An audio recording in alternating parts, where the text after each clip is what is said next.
Começamos agora o nosso Talks Café com Negócio, diretamente aqui do Sebrae.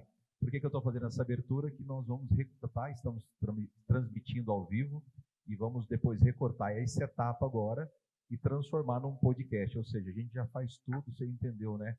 Vocês entenderem que nós estamos participando agora de um reality show. Não, reality show não, de um, como é que fala? De auditório, né? Como é que eu falo? Programa de auditório, então. A partir de agora, Talks Café com Negócio, diretamente do Sebrae Mato Grosso do Sul. E a primeira pergunta, eu não poderia começar sem fazer essa pergunta. Professora Sheila e professor Domingos, assim como o Amadeus Ilioto, cadê o Amadeus Ilioto? Está por aí? Viu o Amadeus aí? Ele, cadê? Bruno está aí? Bruno está aí. Assim como o Bruno Zilioto lá da nossa Zornimate, obrigado, Bruno, pela presença. Lá tem uma senhora chamada Dona Lúcia e um senhor chamado Amadeu. Os dois estão há 40 anos, um trabalhando ao lado do outro, são sócios, sucessores e passam por isso. E assim como eles, vocês dois também, além de professora Sheila, CEO, que eu agora descobri agora há pouco, CEO da empresa, esposa, mãe, planejamento sucessório. Como é que todos que estão aqui ou que estão assistindo, que estão passando pela mesma situação, qual é o segredo? Está gravado, ao vivo e gravado, hein? Justa. Na verdade, assim, não tem milagre. A Ana está lá, ó. A Ana está junto comigo. Eu resisti muito a vir trabalhar na empresa. Eu fazia as coisas mais no bastidor, mas não trabalhava na empresa, porque eu ouvia as pessoas dizendo, não, trabalhar com o marido ou trabalhar com a esposa dá divórcio. E eu não queria me divorciar do menino aqui do lado. Não tão cedo. Não tão cedo. E aí, o que aconteceu? O Domingos, ele montou essa empresa. Eu posso contar rapidinho o negócio? Rapidinho. Ele montou a empresa e ele falou para mim um dia, olha, estou deixando meu emprego e vou trabalhar na nossa empresa. Então, foi muito difícil. Isso foi lá na nossa época de Uniderp? Isso. De Uniderp há 30 anos atrás? Exato. Então, eu quando ele me deu essa notícia, com 3 filhos para criar e tal, foi meio angustiante. Então, eu trabalhava num canto, ele trabalhava no outro. Quando eu entrei na empresa, eu disse para ele, eu quero ter o espaço que a gente já tinha definido que eu tinha que trabalhar, a gente conversa, eu acho que esse é o segredo. A gente conversa, às vezes dá um pau lascado, mas a gente conversa sobre o trabalho e no horário de trabalho. Leva trabalho para casa? Levo no café da manhã de segunda a sexta. Então, assim, é isso, é nesse ponto. Mas eu disse para ele que eu não queria competir com ele. Melhor foi isso. Ok. Vocês entenderam que ela falou assim, né? A gente conversa, é um papo lascado, né? Você não sabe se é conversa, se é discussão, se é pancadaria, mas enfim, é uma conversa. Ainda mais com o italiano, que conversa sempre com tranquilidade, sem estresse. E aí, falando sobre isso, eu gostaria... eu vou deixar a professora Thelma para depois, mas eu gostaria de perguntar para o Aurélio. Primeiro, Aurélio, eu gostaria agradecer a sua presença aqui, já aproveitando, agradecendo a presença da professora Thelma. Meu amigo Aurélio, lá no Grupo Valor, quando a gente está falando aqui de relacionamento, também estamos falando no Grupo Valor Relacionamento Familiar, lá também é uma grande empresa familiar. Qual é a sua visão? O que está acontecendo lá hoje? Vocês estão passando pela sucessão? Como é que é isso para você e para a família? Perfeito. Primeiro, eu quero te agradecer pelo convite, Djan. Você é um grande amigo, uma pessoa que inspira todos nós que estamos aqui. E na pessoa do Rodrigo Possari, meu conselheiro no LID, e também um empresário que muito me inspira, porque temos uma trajetória parecida, né? Ambos somos sucessores. E quero cumprimentar todos os empresários. Né? E o mesmo desafio, né? O mesmo desafio. Bom, o Grupo Valor é um grupo de Dourados. Ele foi fundado em 1972, com a chegada do meu avô aqui em Mato Grosso do Sul. Minha família é do interior de São Paulo, e eu gosto de contar essa história, porque eu acho que ela ilustra muito bem.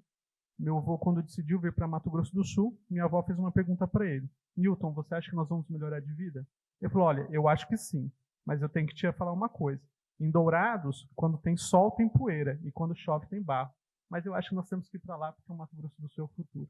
Então, eles vieram para cá em 72, e eu sou a terceira geração de uma família que é totalmente ligada ao agronegócio.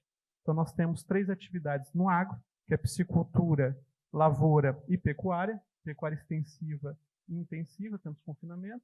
Nós temos uma empresa de comercialização de combustíveis de aviação, estamos em alguns aeroportos do estado, também no Paraná, em Santa Catarina, em Navegantes e Foz, e temos alguns ativos imobiliários. Então, o grupo ele é bem diversificado.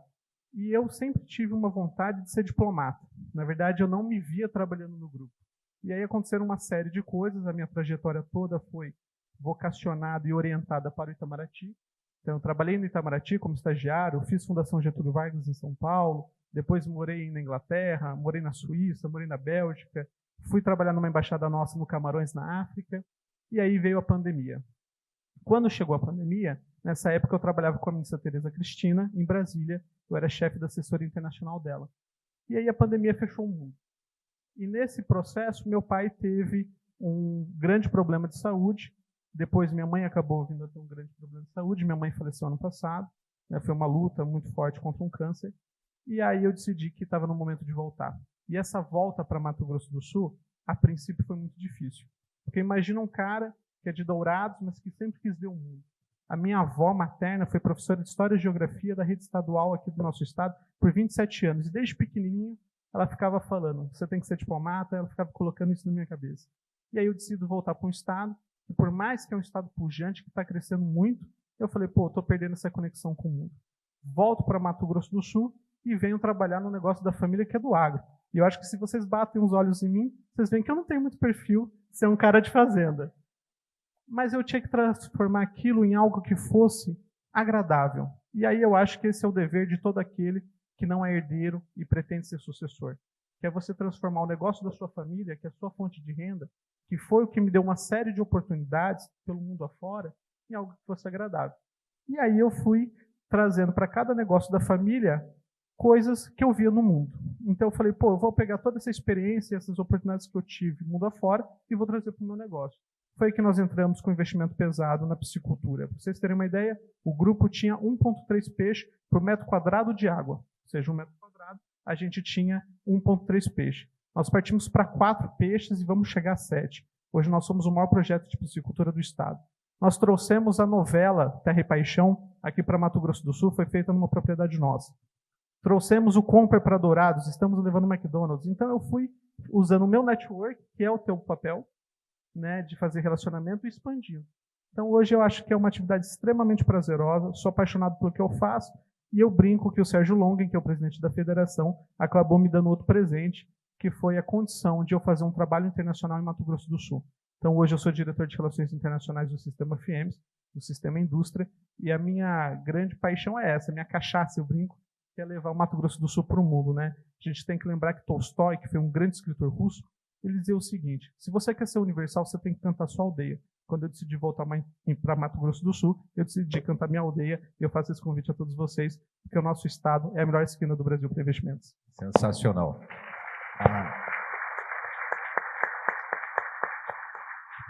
Com base na fala do Aurélio, e aí ele começou falando sobre fazenda e terminou apresentando o agro, o lado empresarial do agro, né? Porque hoje em dia nós estamos nessa transformação tão gigantesca do Mato Grosso do Sul, nessa oportunidade que o Mato Grosso do Sul nós estamos tendo, aliás, né? Nessa transformação, não existe mais espaço para a informalidade, para o amadorismo. E aí eu faço a pergunta para você, professora Thelma, juridicamente falando, aonde as empresas familiares, quais são os primeiros passos que elas precisam ter juridicamente para ter essa tranquilidade para os próximos passos? Não, eu sei que o processo é grande, é uma jornada extensa, mas para começar, a minha empresa ainda não começou o planejamento sucessório, principalmente jurídico. Quais são os primeiros passos, professora Thelma? Primeiro, é uma delícia falar depois do Rick e da Sheila, porque eles vivenciam, né, dentro e fora. Dentro e fora do planejamento sucessório. E o planejamento sucessório é tanto para empresas grandes como as pequenas, né? Eles dão o mesmo tipo de trabalho. O primeiro trabalho é a transparência, é um acordo de sócios bem elaborado, é um contrato social onde já se prevêem algumas cláusulas que são importantíssimas. Então, são os pequenos detalhes, nos processos internos, né? Vamos dar um exemplo na prática, professora. Como foi o planejamento sucessório, a sucessão dentro do Resine Marcon, quando nós tivemos um problema, um evento não programado, e aí o que foi, assim, estava pronto, como funcionou, e eu acho que vamos para a prática que é mais fácil. A minha sócia era uma pessoa de bastante vanguarda, o pensamento dela. Então, nós já tínhamos, quando eu e a Jane decidimos a ser sócias, a Jane Resina, que faleceu, né? E a primeira coisa que ela disse, Thelma, eu não quero ser sócia do Edgar. Edgar é o marido, esposo da Thelma. Ela então, cada um com o assim, seu marido, cada um com o seu esposo. Então, para você ver a dimensão que ela tinha naquela época. Então, o sócio é aquele que você quer ter ao seu lado, né? O Edgar não tinha nenhum problema, até porque nós tínhamos uma vivência muito grande com a Jane. Mas ela não queria, ela conhecia a Thelma. Então, o primeiro processo, você estabelecer quem você quer ser, quem você quer ter sócios no futuro, né? De quem você quer ser. Isso não significa que você vai tolher os herdeiros. Direito à cota, direito ao investimento, isso é da própria lei. Mas quem você quer caminhar ao seu lado, isso é uma escolha. Então, nós tínhamos um contrato social bem elaborado, nós tínhamos um acordo de sócias, tanto é que as filhas dela não entraram na empresa, não tinham perfil, não tinham a mesma habilidade, e ela morreu um dia. No outro dia, eu assumi como uma sócia majoritária, e 60 dias depois já tinha resolvido o nosso problema de planejamento. Já tínhamos feito a compra das cotas das herdeiras e já estávamos caminhando sozinhos. Com base em um planejamento bem feito. Com base no planejamento bem feito. Um acordo de sócios bem elaborado. Obrigado, professora. Dito isso, professora Rica, agora você pode falar. Dito isso, na sua experiência, professor, ao longo desses anos, qual é a margem quando você chega para atender, quando o escritório Rica Associado chega para atender algumas empresas, qual é a porcentagem de empresas que estão preparadas para isso e qual é a porcentagem que não estão preparadas? A gente sabe que 90% das empresas no Brasil são empresas familiares, mas o planejamento, eu venho entendendo que nos últimos anos isso vem crescendo, essa necessidade, essa vontade da previsão, né, da prevenção, principalmente, desse planejamento. Isso está aumentando, professor? Bom, vamos lá. Da pandemia, quando houve a pandemia, antigamente quem procurava, sempre queria fazer esse processo, eram os filhos. Na pandemia, estava contando aqui, inverteu. Porque os empresários começaram a ver os amigos falecendo e vendo problemas nas empresas, né? E aí, de repente, eles começaram a se interessar pelo processo. Porque as empresas familiares hoje, quando eles nos contratam, é aquilo que eu falei. Eles querem que a gente faça uma mediação da família. Eles não querem entrar em desgaste com a família, né? Nem eu quero, né? Por isso que a Sheila está aí, ela me ajuda, uma série de outras coisas. Porque essa geração que está vindo é uma geração nova, que quer fazer as coisas, mas tudo depende da cabeça do fundador. Ele tem que tomar isso. Na minha opinião, essa é uma opinião muito pessoal minha, eu digo que tem que partir do fundador.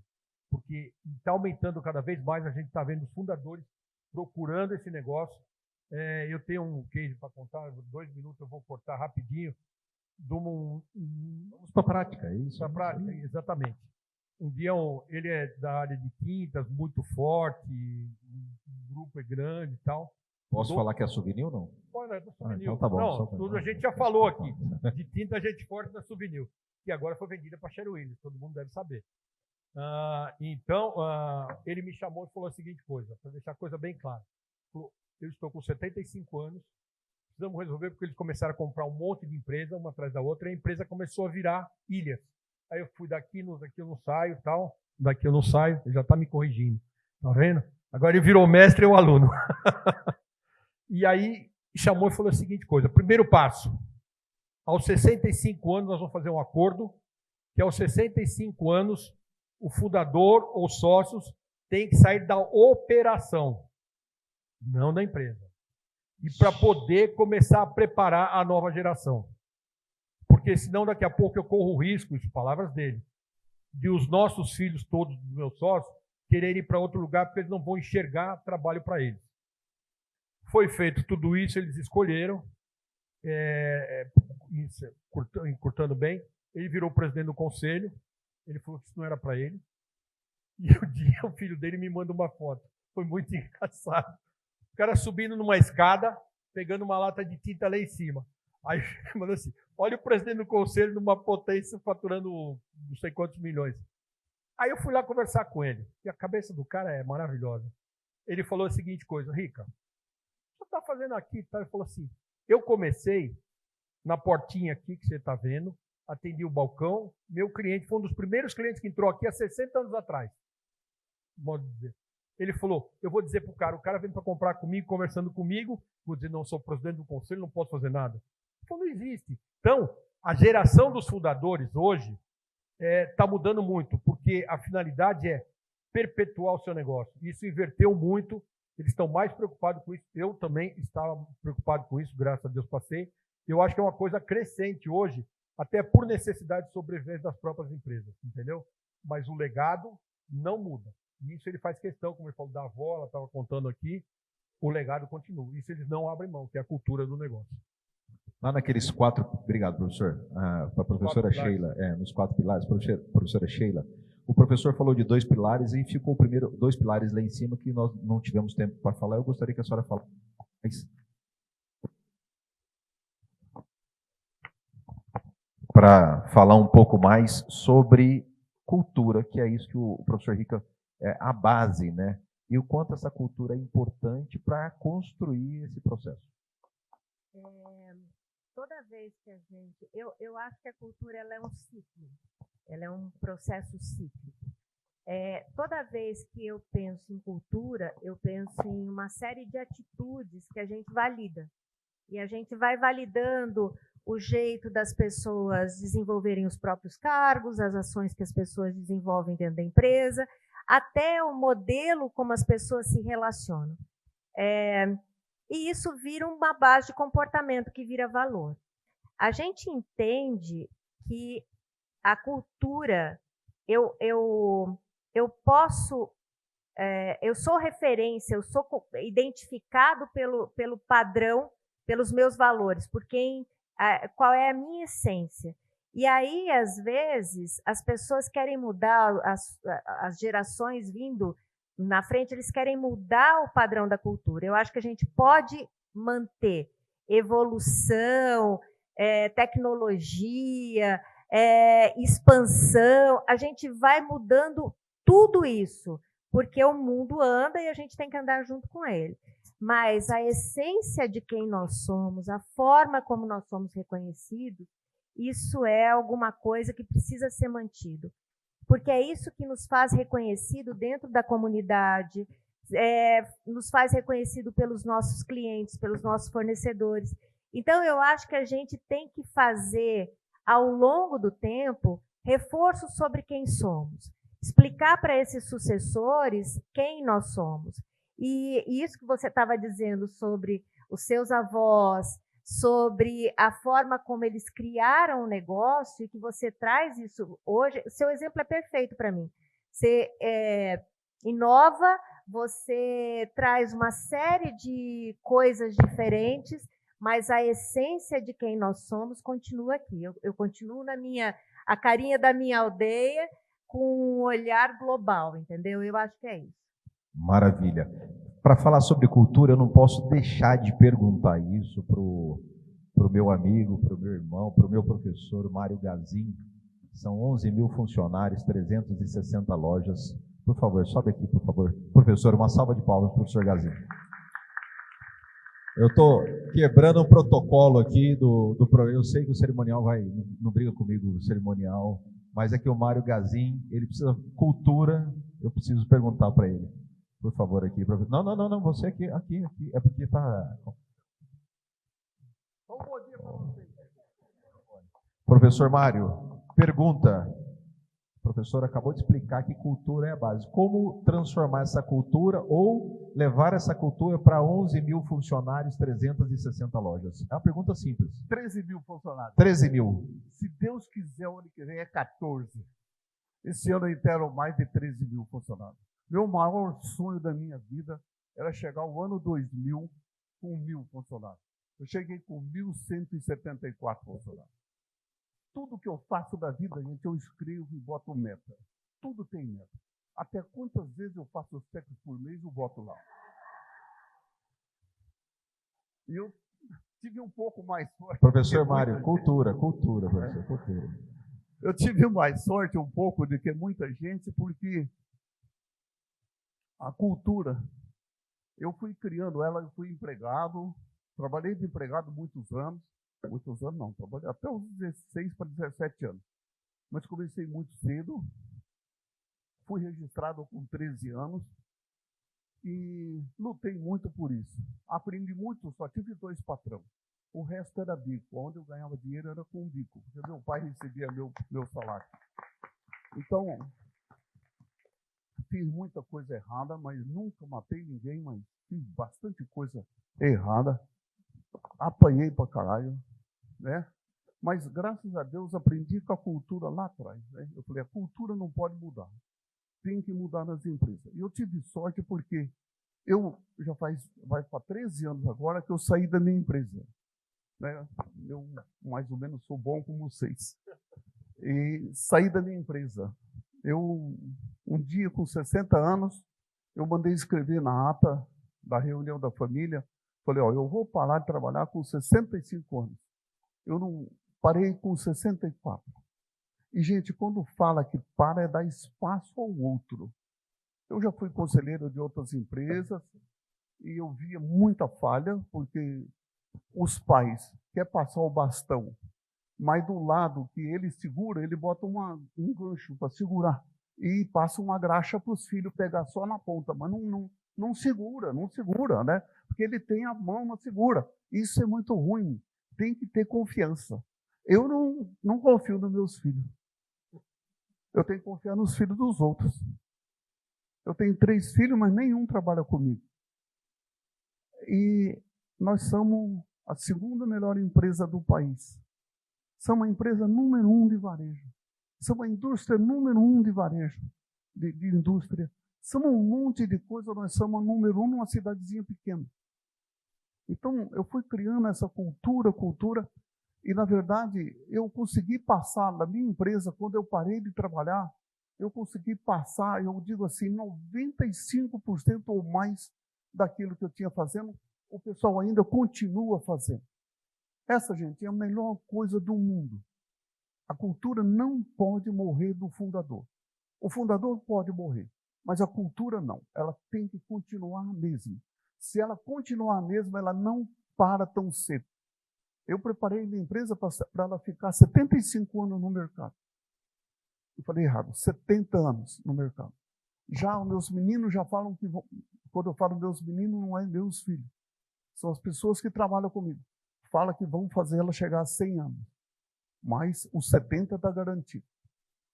O meu fundador, o meu presidente hoje, já está no 2º presidente, fora eu. Era garimpeiro. Eu tirei ele do garimpo, ele tinha 11 anos. Ele trabalhava no barro lá. Eu vi aquela molecada boa e fui trazendo eles comigo. Fui trazendo todos. Então, eu falo que minha empresa é ouro. Porque eu fui tirando esses meninos do barro, da miséria, de um lugar e de outro, né? E assim por diante. Eu sou um grande mentor. Tenho muitos meninos que trabalham comigo, que, olha, trabalham desde os 10 anos. Eles vão falar, esse cara explora os molecada. Não, gente, eu ensino. Esse menino que está aqui junto comigo, isso é um professor para ensinar a criança. De domingo, sábado, nós estamos na fazenda, chega lá, paz com os moleques lá, ensina esses moleques aí. Eu vejo isso, gente, é só felicidade.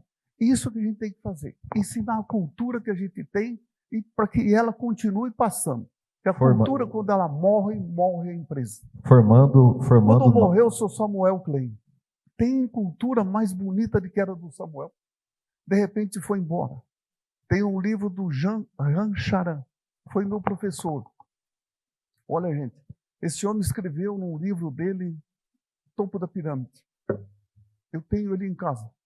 E ele falava assim, eu quero ver a Bahia daqui 10 anos. Porque ele falava do Salim lá do México. O Salim está ganhando. Quero ver a Bahia daqui 10 anos. Os filhos não conseguiram ultrapassar e alguém não conseguiu tocar. Porque muitas vezes o filho não pode atrapalhar. Você falou isso. O filho, o senhor também falou. O filho tem que ser o lugar dele. Eu trabalhei junto com o meu filho um pouco, não muito, mas uns 6, 7 anos. E ele nunca me chamou de pai dentro da empresa. Nunca. Daí eu admiro vocês dois trabalhar juntos. Quando você falou do divórcio, se minha mulher trabalhou comigo, eu largo dar no mesmo dia, porque não tem quem aguenta. Né? Não tem quem aguenta. É difícil, gente, é difícil. Quando eu vejo o cara montar uma empresa e trazer a mulher para trabalhar junto, está fodido. É duro. Tá bom, duro, professor. Né? Tá bom. Chega. Obrigado. Salva de palmas, professor. Espera aí. Eu escrevi um livro sobre a cultura. Como eu fiz ela bem feita, e eu escrevi um livro. Como eu também fiz uma boa sucessão, eu escrevi um livro sobre sucessão, para que as pessoas aprendam. Eu aprendi muito com o professor Nishimura da Jacto. Ele me passou muita coisa. Para quem não assistiu e quiser assistir, tem o Café com Negócios do professor Mário, do Mário Gazin. Está no YouTube, no canal do Café, pode assistir lá, porque o professor Mário, o meu amigo Mário Gazin, é um dos embaixadores do Café com Negócios. E de vez em quando ele manda mensagem, está tendo churrasco aqui em Camapuã, vem para cá para a fazenda. É essa fazenda que ele está falando aí, que ele pega os meninos, mas o que ele fala, o que eu aprendi com o Mário, e isso é muito importante, a gente forma em casa. A formação é muito importante, principalmente no momento tão difícil, tão complicado, a chamada mão de obra. Forme você a sua mão de obra, traga a gurizada. De novo, eu acho que é o microfone aqui, já foi. Meu tempo está acabando. Não querem que eu fale aqui, deixa o pessoal falar. Então, a formação hoje é mais importante do que a contratação, principalmente dita. E para continuar, obrigado, professor. E para continuar, pode ficar aí agora, você já veio, agora você fica. Eu vou controlando você aqui, fica tranquilo. E para continuar esse assunto, nós estamos falando de cultura, para manter a cultura do fundador, passando para as próximas gerações. Como o Grupo Valor está tocando isso, como o Grupo Valor está administrando esse desafio que é essa, digamos assim, essa transição, normalmente ela é longa, né, Aurélio, mas precisa desse planejamento, como está sendo feito isso? Perfeito, Djan. Mas só para falar uma coisa, o Dr. Roberto Marinho fundou a Globo aos 64 anos, e ele sempre disse o seguinte: quando jovem me aproximei dos mais velhos, e quando velho me aproximei dos mais jovens. Então eu quero dizer, seu Mário, que eu já sou aqui um aprendiz do senhor. Gostei muito da sua fala, e eu acho que a gente leva isso como ensinamento. Mas voltando ao Grupo Valor, eu sou muito amigo da Gabriela Baumgart, que foi presidente do Instituto Brasileiro de Governança Corporativa, IBGC, e era da família fundadora da VidaCity, que praticamente todas as casas brasileiras possuem um produto VidaCity, e do Shopping Center Norte de São Paulo, que é o shopping que mais tem fluxo de pessoas no Brasil e na América Latina. Por que eu estou contando isso? Porque quando a Gabi percebeu que eu voltei a morar em Mato Grosso do Sul, ela começou a falar, vocês precisam focar em governança. Vocês têm que fazer. Esse é o momento certo, Lelinho, de vocês começarem esse processo dentro do Grupo Valor. E ela veio passar um final de semana conosco na fazenda, e foi muito interessante, porque a gente reuniu todos os primos. Então nós somos em 7 primos, que é a terceira geração da família. Isso foi em 2021. Naquele momento, nenhum de nós trabalhava no grupo. Então, eu tinha acabado de chegar, né, eu tinha 2 primos que estavam se formando na faculdade, minha irmã tinha acabado de engravidar, então ela falou, não vou ter uma atuação profissional agora, e eu tinha uma prima se formando em Direito. E naquele momento, a gente decidiu reunir a família e a gente começou a construir a missão, a visão e os valores da companhia.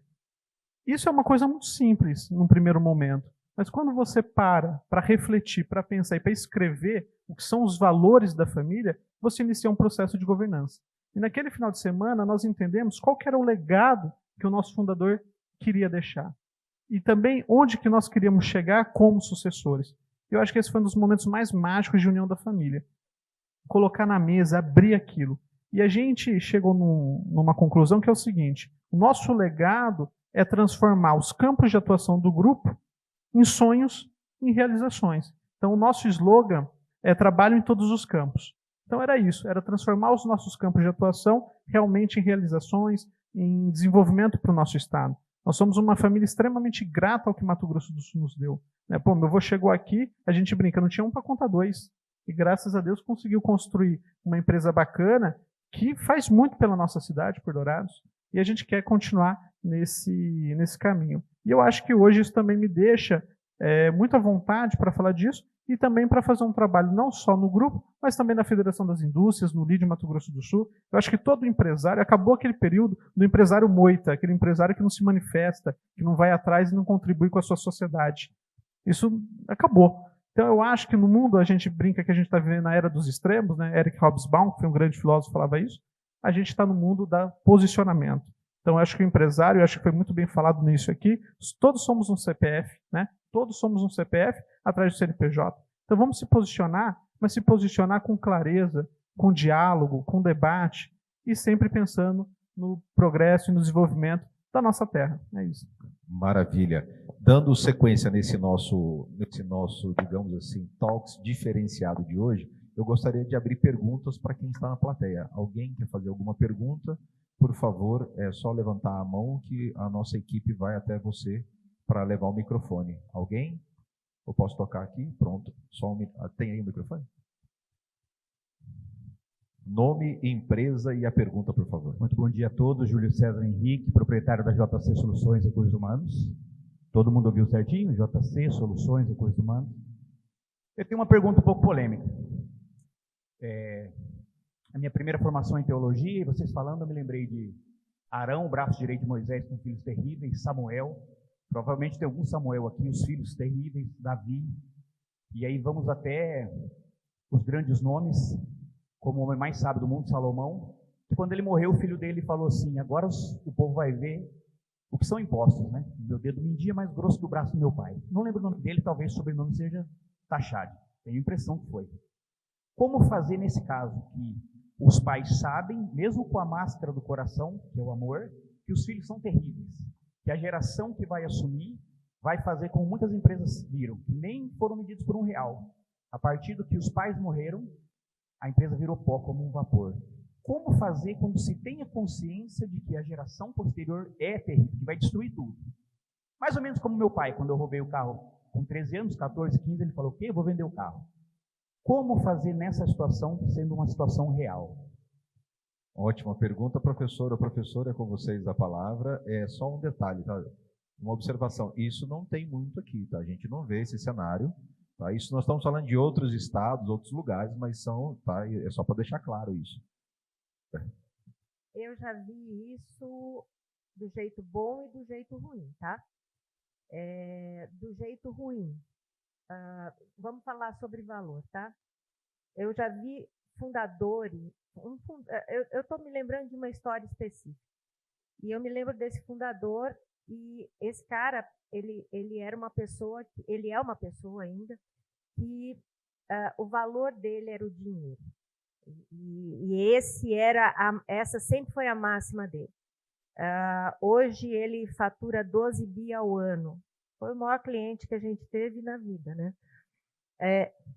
Desse tamanho foi o único. E ele tem 6 filhos. Esse valor de 2 casamentos. E esse valor ele levou para a vida.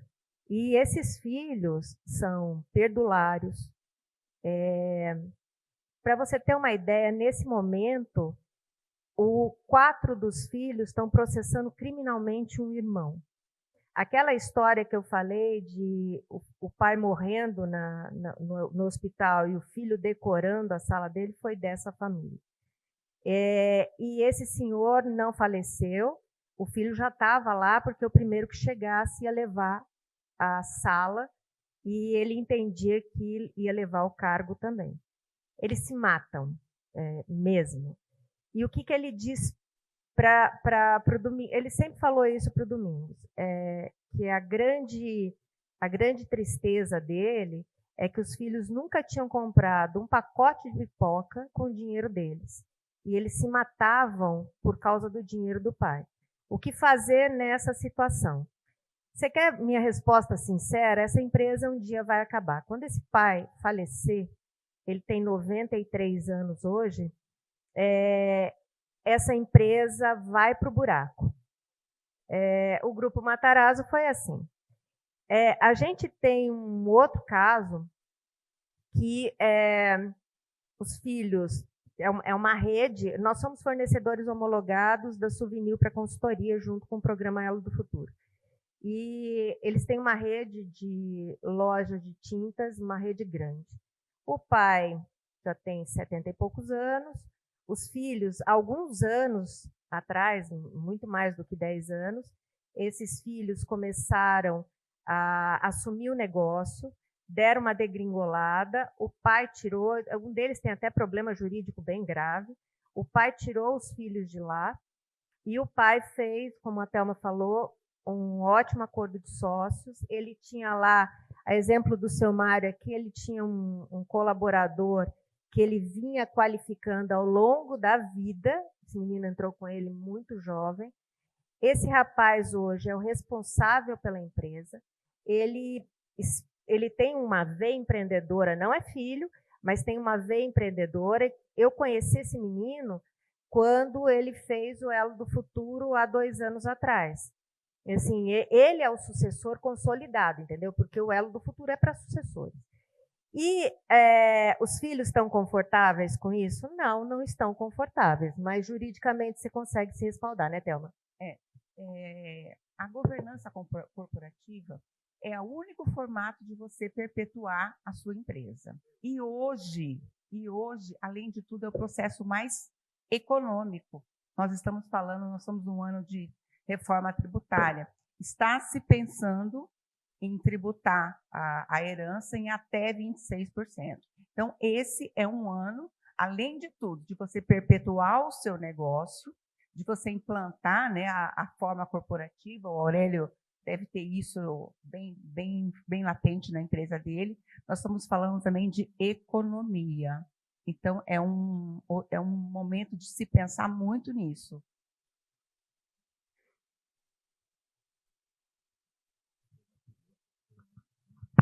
Oi.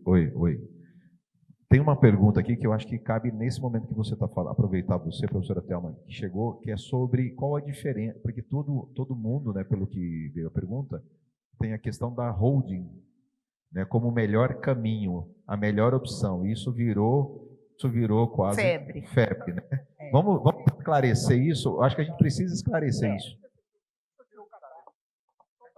Olha lá o que você vai falar. Calma. Há pouco ela falou aqui, né, que o teu sócio não aceitava seu marido. Né? Isso.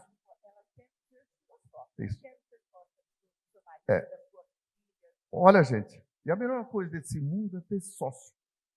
Não tem nada no mundo que sociedade não aumenta, que é um ou mais. Agora, eu também tenho uma fazenda de sócio, um sócio que é bem claro. Se eu morrer primeiro que ele, vende no mesmo dia, porque ele não aceita meus filhos. Eu também não aceito os filhos dele, mas ele é maravilhoso. Então, isso é muito bom. Vocês vão falar de hold, gente, faça quanto antes. Não espere ficar velho, pelo amor de Deus.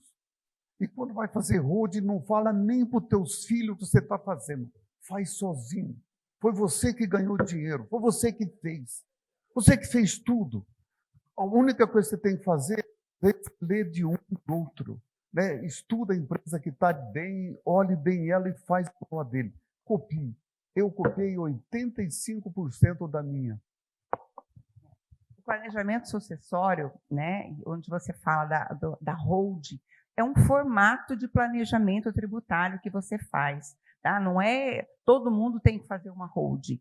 Existem formatos adaptados a cada tipo de empresa. Empresas grandes, empresas pequenas. Então, são formatações, né, Aurélio? Você bem deve viver isso na sua família. Então, são formatos de empresa que você vai planejando de forma organizada para que você possa preventiva e economicamente rentável. Tá bom. Antes da gente ir para o final, a gente precisa agora fazer o sorteio.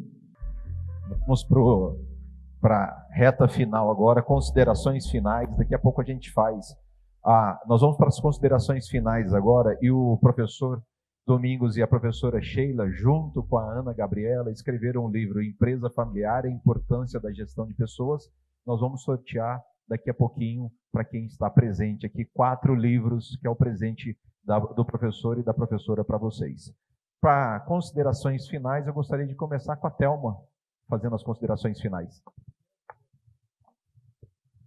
Bom, dizer que foi uma alegria passar essa manhã com vocês, e para que a gente tenha em mente, planejamento sucessório não significa morte, ao contrário, é vida, é perpetuação do seu negócio, né? Então, a gente está falando, nós temos que deixar essa palavra, esse significado mais tranquilo, mais no dia a dia nosso, porque é a única coisa certa, né? Mas a gente pode deixar esse mundo de forma organizada, até para facilitar para os nossos herdeiros, para os nossos sócios e para diminuir a carga tributária, que é o que todo mundo gosta de fazer, né? Obrigado, uma salva de palmas, professora Thelma.